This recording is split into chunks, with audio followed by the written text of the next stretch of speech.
मैं गुजारिश करता हूं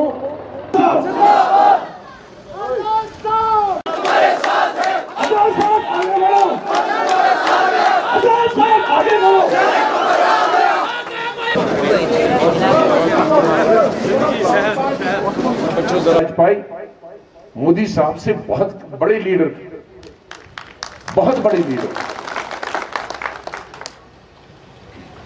जब उनको श्रद्धांजलि देनी थी ऑल पार्टी तो आरएसएस ने मुझे बुलाया, तो उनको मोदी जी को कम चेयर्स मिली, मुझे ज्यादा मिली।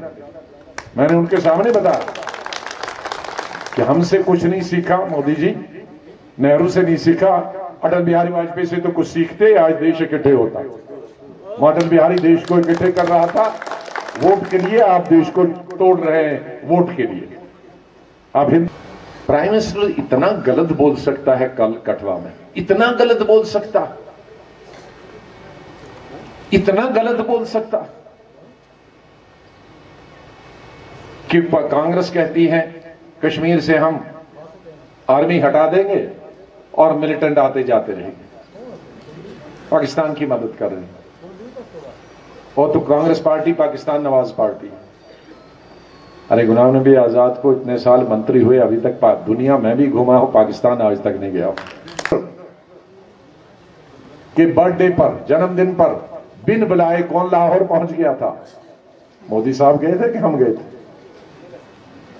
किस हिंदुस्तान के प्राइम मिनिस्टर के लिए पाकिस्तान के प्राइम मिनिस्टर ने कहा है कि वो जीतना चाहिए? आपके लिए अभी कहा उन्होंने कि मोदी साहब जीतना चाहे पाकिस्तान। तो अब नवाज, पाकिस्तान नवाज कौन है मैं नहीं जानता, ही आप फैसला करें। मेरे लिए तो उन्होंने कभी वोट नहीं मांगे पाकिस्तान के। राहुल गांधी के लिए तो पाकिस्तान के प्राइम मिनिस्टर ने नहीं कहा कि प्राइम मिनिस्टर बने। भुट्टो तो कहता था कि इंदिरा गांधी को हराओ, लेकिन यहां तो पाकिस्तान का प्राइम मिनिस्टर कहता है कि मोदी को जिताओ। तो अब कौन हम पर इल्जाम लगाते हैं? और जो कठवा में उन्होंने कहा प्रोजेक्ट में तो तालीम को खत्म करते हैं, हम फौज को बॉर्डर पे पहुंचे ताकि कोई आए नहीं वहां से, और हम लोकल पुलिस को लॉ एंड ऑर्डर कहते हैं। तो अगर local police law and order हटाने से हम आर्मी को बॉर्डर पे रखें जिसके लिए वो रखी गई है, तो उसको हो गया कि हम हटा दें। मतलब हम मदद का, हम कह रहे हैं कि हम बॉर्डर को और मजबूत करेंगे, और वो कहता है जी फौजी हटा रहे। तो ये अगर इतना प्राइम मिनिस्टर गलत बोले, गलत इल्जाम लगे, मुझे माफ कीजिए, वो ऐसा आदमी फिर प्राइम मिनिस्टर बनने के काबिल नहीं। अपोजिशन पर भी इल्जाम लगाना होगा तो आप ऐसा इल्जाम नहीं लगा सकते हैं जिससे उस अपोजिशन को लोग कहेंगे ये तो इसलिए लोग सब समझेंगे। जो मैनिफेस्टो नहीं पढ़ते हैं वो समझेंगे शायद सभी ये कह रहे हैं कि हटा दो। अरे हम बॉर्डर पर रखने की बात कर रहे हैं, तुमने बॉर्डर कमजोर रखे। तुम्हारे वक्त में सबसे ज्यादा मिलिटेंसी हुई, तुम्हारे वक्त में सबसे ज्यादा 30 साल से मिलिटेंसी हुई। नगरोटा में कभी हमला नहीं हुआ आर्मी की छावनी। तुम्हारे वक्त में उड़ी में 35 लोग मारे गए, 30 फौज के लोग मारे गए आर्मी पर। 17 जगह मोदी जी के वक्त में आर्मी पर अड्डा हो। 1947 से लेकर आज पठानकोट जो है उसमें कभी एयरफोर्स पे ये हमला नहीं हुआ। और इंक्वायरी करने के लिए आपने किसको इजाजत दी? आईएसआई के ऑफिस को उसकी इंक्वायरी करने के लिए। और फिर इल्जाम हम पर लगाते हो, कांग्रेस पर इल्जाम लगाते हो। सबसे फौजी हमारे 1990 में जो हो गया, हमारे कश्मीरी पंडित कश्मीर से भाग गए, गलतफहमी हुई उनकी जो भी हुई, लेकिन आज कितना दूर हो गए कि आज वो नजर नहीं मिलाते।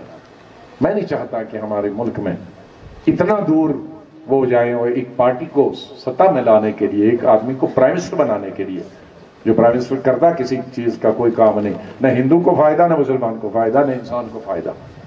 साथ साथ आपके बीच अब मैं क्योंकि तहजीब के लिए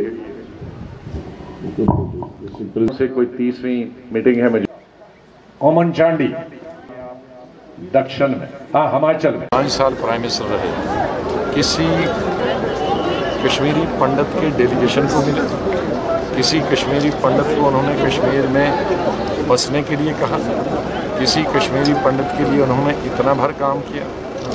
और आज इलेक्शन आया, आज उसे कश्मीरी पंडित याद आया। कश्मीर प्राइम मिनिस्टर की ये पुरानी मिसाल है जो सिर्फ इलेक्शन में उनको गरीब याद आते हैं और पूरे 5 साल सिर्फ अमीरों के साथ घूमते रहते हैं। कश्मीर से मिलिटेंटों को भगवा दिया था, दिल्ली से फ़ौज भेजी थी। ये बडगाम जो है ना, और जो एयरपोर्ट है, ये भी पाकिस्तानी रज़ाकारों और फ़ौज ने लिया था। तो तब नेहरू ने फ़ौज भेजी थी, उस वक्त ये पैदा भी नहीं हुआ।